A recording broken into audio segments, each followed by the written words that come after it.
Welcome to Prestige Academy's second course, which will be about the basics of cryptocurrency. We suggest you watch the first video about the fundamentals of blockchain technology if you haven't already. By the end of this course, you should understand what cryptocurrency is, why people use crypto, the various types of crypto, and how crypto is used. We will begin with what a currency or money really is because it will help us understand why crypto and blockchain is a great innovation. What is a currency? Currency or money is a means of transferring value between people, especially for business needs.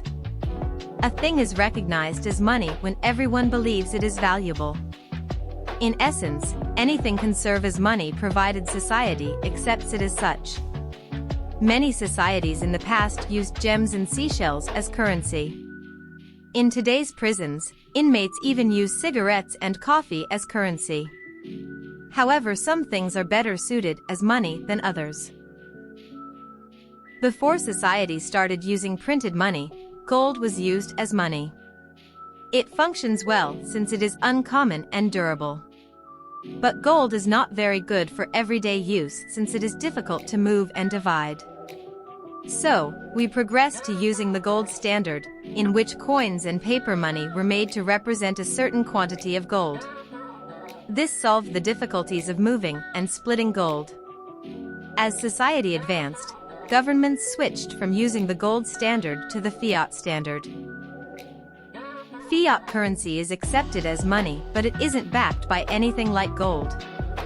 Instead, it gets its value from the credibility of the issuer, typically a government through its central bank. The word fiat means by decree. So, the strength of the issuing government is key when it comes to fiat money. The government that backs the money has huge influence over the currency, such that if the government becomes unstable, the fiat money will also lose its value. Since it isn't backed by anything tangible, the government can theoretically print as much as it wants, but printing money without checks and balances causes inflation, so the supply is controlled by the government. Finally, let's turn to cryptocurrencies, which work very differently compared to fiat currency. A cryptocurrency is a digital money that verifies and maintains its transactions using blockchain technology. This is what makes cryptocurrencies different from digital fiat currencies like those in our traditional banks. Cryptocurrencies have many advantages over fiat money. It can be resistant to inflation because of controlled supply. It can offer transparency through public ledgers. It can also be tamper-proof and censorship-resistant. It grants global access and makes cross-border payments easier because they are not affiliated with any government, so anyone can use them. However, there is a need to exercise caution when using crypto because the market value is often volatile and it faces uncertain regulations. Next, we will look into the first cryptocurrency, Bitcoin, in greater detail.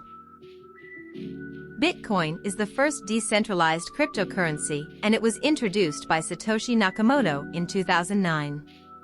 Satoshi described Bitcoin as an electronic payment system based on blockchain cryptographic proof, which enables people to deal directly with each other without the requirement for a trusted third party like a bank. Bitcoin is produced through the process of mining, and there are only 21 million Bitcoins in existence. All of them will be mined by the year 2140. Bitcoin mining is similar to gold mining, but instead of excavating the ground, miners solve complex mathematical calculations and problems in the blockchain. These calculations allow for the processing of Bitcoin transactions, and every transaction is recorded on the blockchain is open to all users to view and verify. Some have even referred to Bitcoin as digital gold. Since its launch, Bitcoin has provided lots of benefits. The cost and processing speed of Bitcoin is better when compared to the fiat financial system, especially for international and large transactions. For example, in 2019, a transaction that was worth almost $1 billion only cost the sender $650 to process. There have been more than 270,000 confirmed daily transactions recorded on the Bitcoin blockchain. Investors have also adopted Bitcoin as an alternative way to diversify their investment portfolios. However, despite these benefits, Bitcoin has restrictions as well. For instance, mining on the Bitcoin network takes expensive machinery and a lot of energy.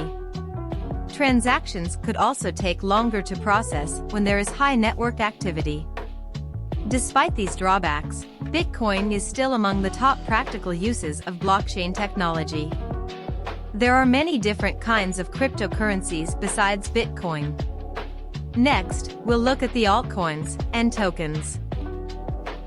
Broadly, all cryptocurrencies can be broken into two groups: Bitcoin and altcoins. Altcoin is what people generally call all cryptocurrencies that is not Bitcoin. Altcoin is a combination of the two words, alternative and coin, and there are many altcoins in the markets that serve different purposes. They are called altcoin because of how big Bitcoin is in the crypto market. The amount of money invested in Bitcoin is significantly larger than the rest of the crypto market altogether. The words coin and token are often used interchangeably, but they are not the same. A coin is the native asset of a blockchain, whereas a token is not, but they are built on it. For instance, on the Bitcoin network, Bitcoin is the native asset, every other asset is a token. On the Ethereum network, numerous tokens have been developed, but there is only one native coin, Ether. Tokens can be categorized based on their use and purpose. Some types of tokens includes transactional tokens, which serve for exchange of goods and services within a blockchain ecosystem. Governance tokens, which give the holders the right to vote on governance issues within a blockchain ecosystem. Non-fungible tokens, or NFTs, which are tokens with unique identification codes and metadata that distinguish them from others. More types of tokens include security tokens, equity tokens, liquidity provider tokens, and new types of tokens are likely to be created in the future as the crypto industry continues to innovate. Next, let's look into what crypto wallets are, the types, and use. You will need a wallet to trade cryptocurrencies, whether you are a casual trader or a buy and hold investor. A wallet is how we interact with a blockchain network. The address, public and private keys, and other information required to transfer and receive cryptocurrency across a blockchain are generated by wallets. You might remember from our Blockchain Fundamentals course that you can send and receive cryptocurrency using public and private keys, and you should never give away your private key to anyone. If you have not watched our Blockchain Fundamental course, we suggest that you do. There are many types of crypto wallets, and they can be categorized as hot wallets and cold wallets. Hot wallets are wallets with an internet connection. They are simple to operate, make crypto assets quickly accessible, and are convenient for new users and frequent traders. Cold wallets, on the other hand, don't have access to the internet. Instead, they store the private keys offline on a hardware, which protects them from online hacking attacks. They are safer and appropriate for those who intend to hold on to their crypto asset without using it for a long period. However, they are less user-friendly than hot wallets. No matter which crypto wallets you use, the security of your crypto should always be your primary priority. Remember that it is impossible to access your crypto asset if you lose your private key, and if someone obtains it, they can steal the crypto assets in your wallet. Congrats on finishing this basics course. Don't forget to subscribe for more and to like the video. See you in Prestige Academy's next course.